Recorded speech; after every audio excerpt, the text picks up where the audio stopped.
Turkish from your first lesson? Sign up for your free lifetime account at turkishclass101.com. Hey, what's up everyone? Merhaba, hoş geldiniz. I was gonna say hoşça kalın. Hoş geldiniz to turkishclass101.com. Ben Seda, Türkçe öğretmeniniz. And today in this video we will be talking about Turkish synonyms.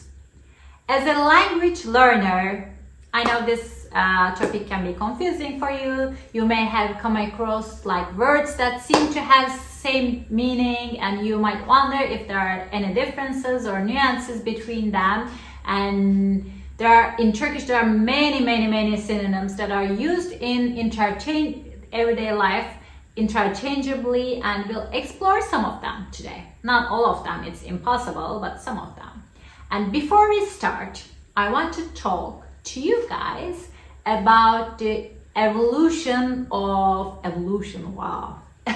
Turkish a little, so you can understand the background of the synonyms.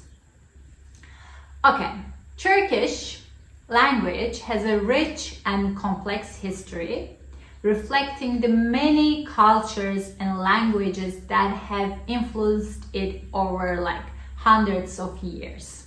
Before the adaptation of Arabic script during the Ottoman Empire, the Turkish language was written in various Turkic alphabets, scripts such as Orhon, Uyghur, and Old Turkic. Okay? These scripts were used primarily for inscriptions on the stone monuments. You can find them today. And during the Ottoman period, many Arabic and Persian words were incorporated into the Turkish language, particularly in the areas of literature and science and religion. So, like higher language, not everyday, but high-level language. And many loanwords from Arabic and Persian entered the language during this time, like hundreds of years ago, and often used in specialized fields like medicine, law, theology, and things like that. And during the 19th century, French came in, and in the early 20th century, Mustafa Kemal Atatürk initiated language reforms in Turkey to modernize language and adapt it to the needs of modern nation state. And as part of this process, the Arabic script alphabet was replaced with the Latin one, and the language was eliminated of Arabic and Persian loanwords and left with more Turkic words. So Atatürk aimed to create a simpler, more accessible language that could be used by all Turks regardless of their level of education, because Arabic and Persian words were mostly used by the elites. And however, even with these reforms, the Turkish language has continued to evolve, change over time, including still the Persian and Arabic words. My name Seda is coming from Persian, for example. Anyway, today modern Turkish is a complex language that incorporates words from variety sources: French, English, Arabic, Persian, etc. And these words are used in different contexts and carry different connotations depending on their origins, okay? And overall, the evolution and development of the Turkish language reflects the cultural and historical influences on the Turkish people over time. And this led to the development of lots of synonyms in Turkish, as words from different languages, from Arabic one thing, from Persian one thing, from Turkish one thing, these often have similar meanings, but different connotations and levels of formality. Okay? So, that's where all these same but different words come. There are so many in our language. I will give you a couple of examples, but the best way to learn the differences and nuances is in the context of course. So keep listening and watching and speaking Turkish wherever you can find your, opportunity. So let's get started. First one is siyah, kara. Okay?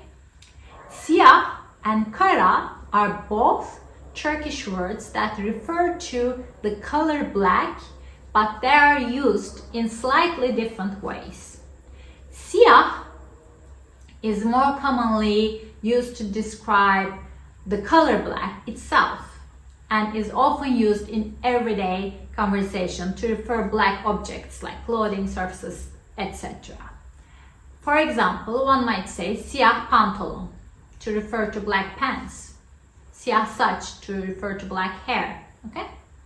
On the other hand, kara is less commonly used to describe the color black directly, but is more often the more romantic or idiomatic expression to describe dark or gloomy situations. For example, one might use kara gün to describe a particularly difficult or unhappy day, black day, or kara haber to refer to bad news, black news. Overall, siyah and kara can both be translated as black in English. They are used in distinct ways in Turkish, and it's important to understand their different connotations and nuances in order to use them effectively in the conversation. Next one is kelime, sözcük. Kelime, sözcük. Okay? Let's look at the words kelime and sözcük. Both words are Turkish equivalents of the English word word. English word. Kelime is a loan word in Turkish that comes from Arabic word, I think kalima, I don't know if I pronounce it correctly, which means word. This term is often used in more formal context or in written language and has more elevated or academic connotation. On the other hand, sözcük is purely Turkish word that has been used since the earliest periods of Turkish language. It's more commonly in spoken language, is often used in everyday conversation or informal writing, as sözcük coming from söz, saying, söz. While kelime and sözcük are often used interchangeably, there are subtle differences between them. Kelime is more like individual words and in an abstract theoretical sense, while sözcük is more likely to be used to refer to specific words in a concrete practical context. For example, if someone's discussing structure or meaning of language, they might use kelime to refer to individual words. However, if they are discussing meaning of a specific word, they might use sözcük to refer to that particular word. Something like that. Not that much difference, but a little bit. Okay, the next one is bellek, hafıza. Bellek, hafıza. Okay, both means memory. Memory, that's it, memory. Bellek is pure Turkish that refers to a memory or to ability to remember. It has its roots in the ancient Turkic language and has been used in Turkish for centuries. Hafıza, on the other hand, is borrowed word, loan word from Arabic. It comes from the root hafız, I don't know how to read it, which means to protect, to guard. And the word hafıza, which means, it connects to, memorizing Quran, like guarding Quran, which is considered a sacred task.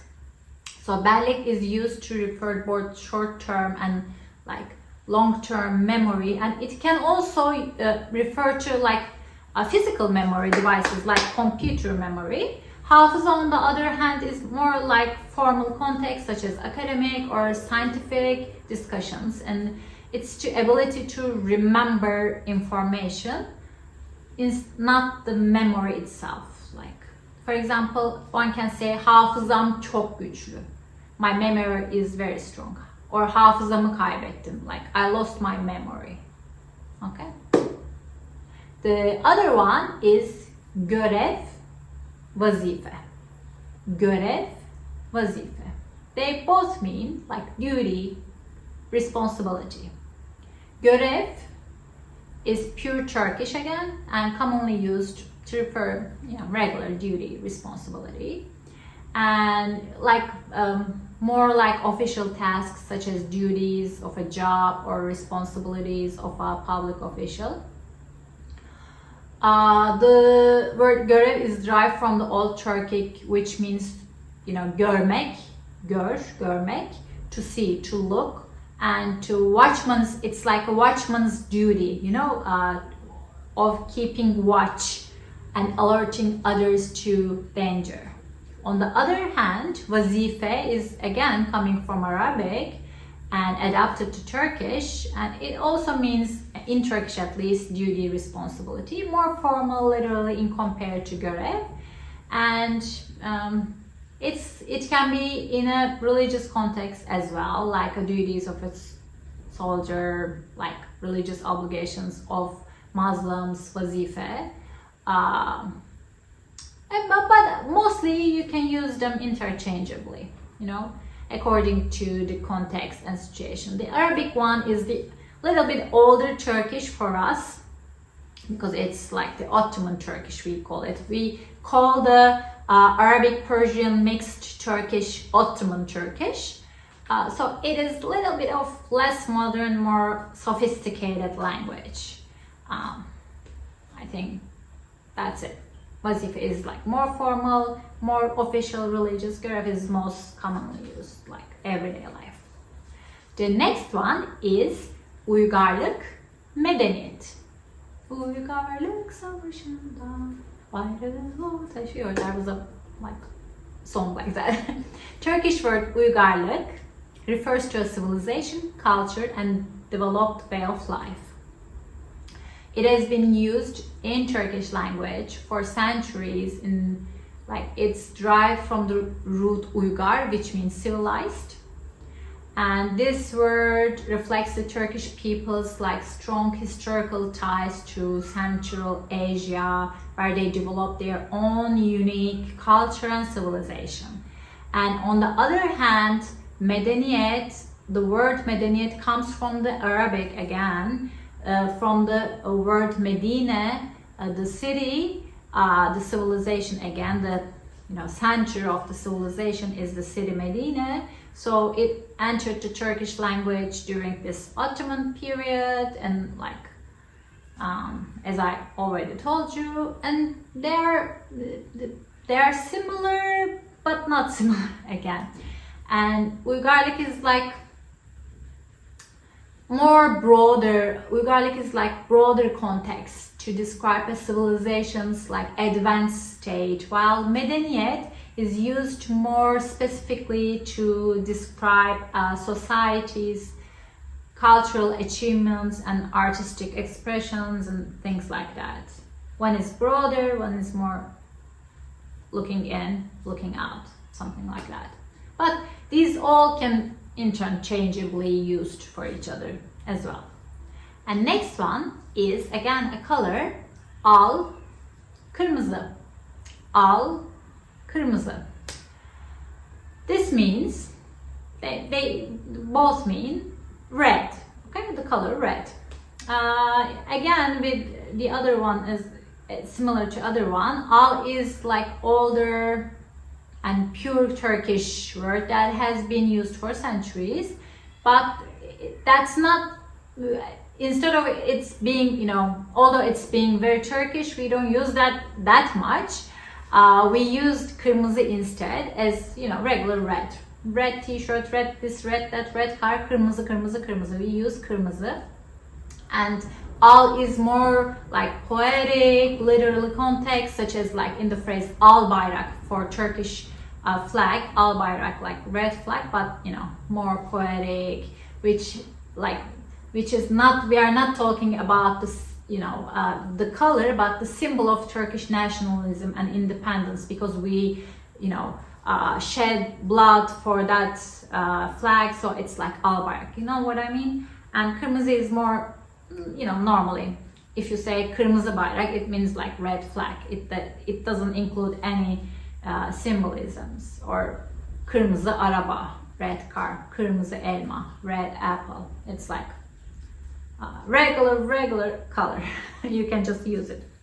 Okay, the next one we can say, I love this one. Misafir, konuk. Misafir, konuk. Turkish word misafir is again, as always, borrowed from Arabic. So Arabic speakers can understand a lot of things actually in Turkish. It means traveler, guest.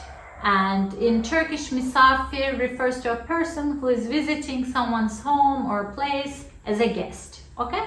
And it is often used in, you know, formal and informal actually, sometimes more formal, but you can also use for like customer service, hospitality in those contexts.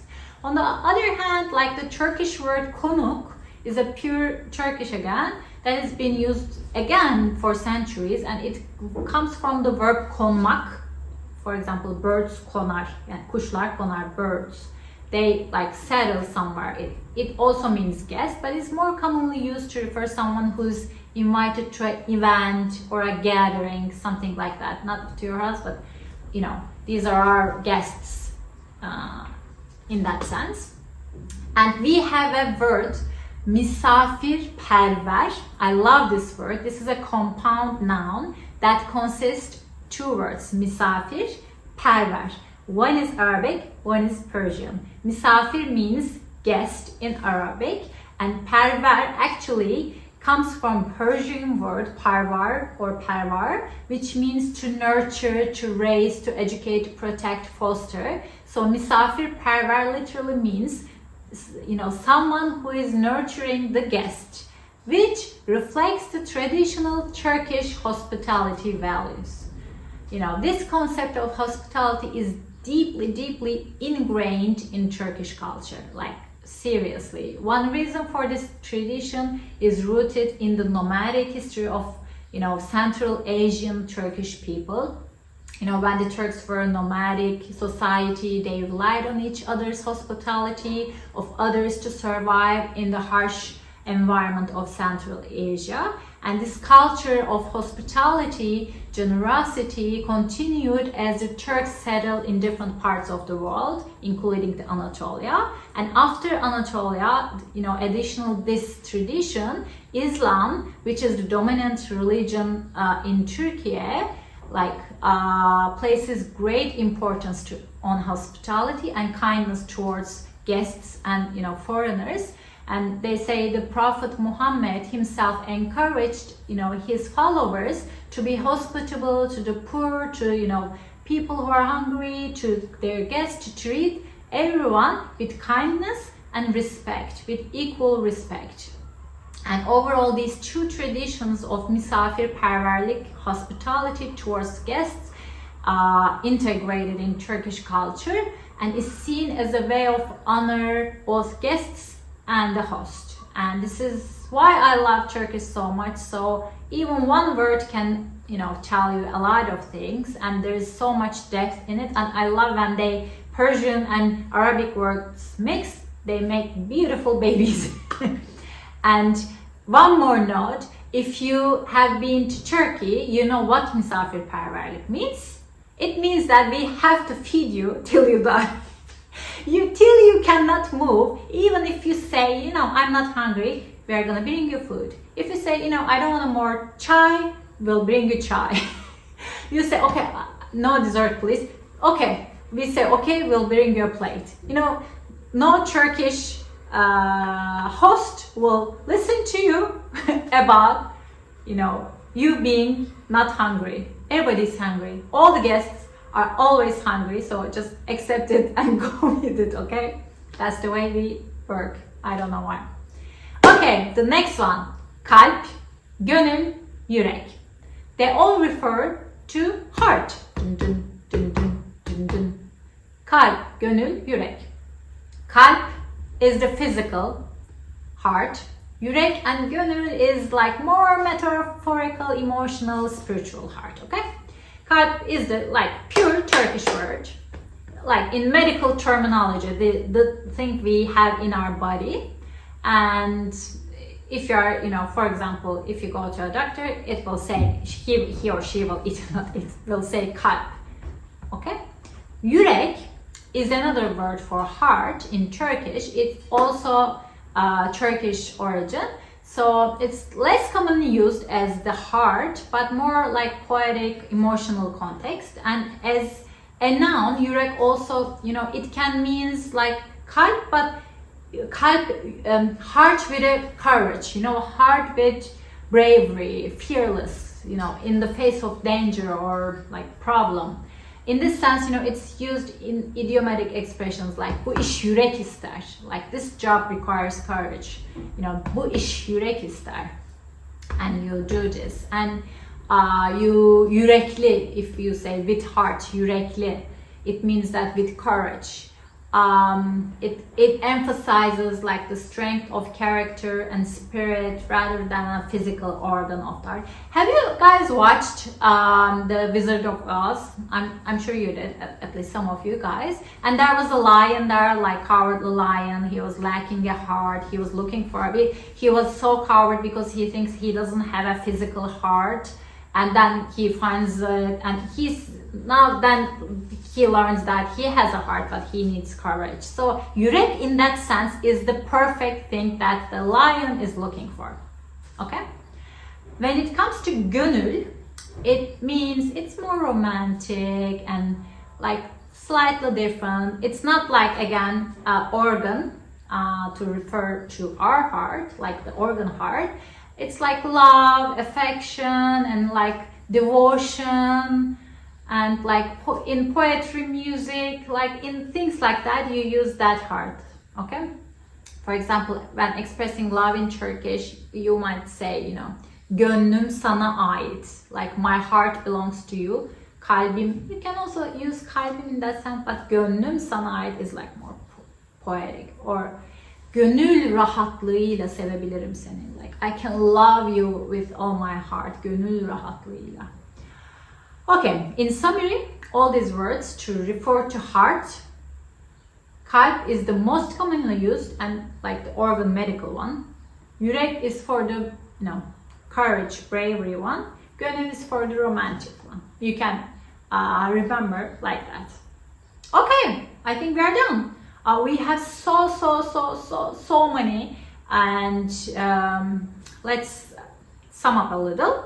In Turkish language has evolved over time and has been influenced by different cultures, different languages such as Arabic, Persian, French, and if you are coming from another language, you will see these long words in Turkish and you will think, we have this and we have that, and why? This is why. And as a result, Turkish has a rich vocabulary with many synonyms.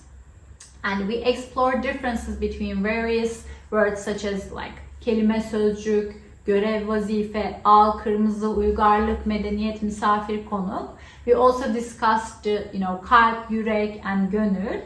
And we have so many. I don't know if you know any, you can write it down, or if you are confused about any, you can also write it down. And try to understand, always reading and watching movies. I think it's really good because then you see these words in a context.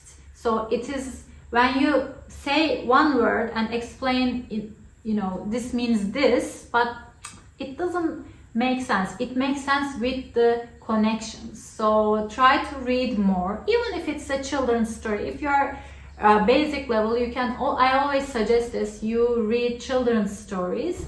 For example, in a children's story, you can say yürek. You can see the word yürek and kalp in a different sense, and you may learn it. So it doesn't matter. Maybe you cannot read a Turkish novel, but you can read a children's story, and it will help you. And I hope you enjoyed the lesson. I will see you next time. And if you like this kind of content, go to Turkish Class 101.com and subscribe to this channel. And don't forget to like.